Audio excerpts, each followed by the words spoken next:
Hello and welcome, my dear fellas. Amari Jones fighting Quilisto Madera.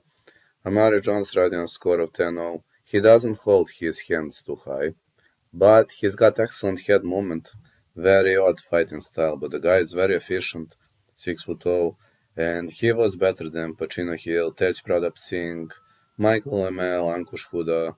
Quilisto Madera might be the greatest challenge of his career, 31 years of age, 6'1", 76 inches of reach.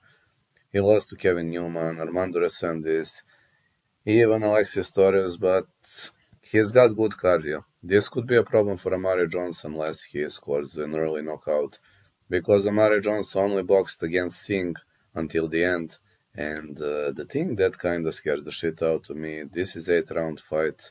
I hope Amari Jones will score an early knockout, because if this fight gets dragged into the later rounds, Madera's cardio is really good. I believe this could be a close one, but I'm going to give slight edge to Jones for the victory.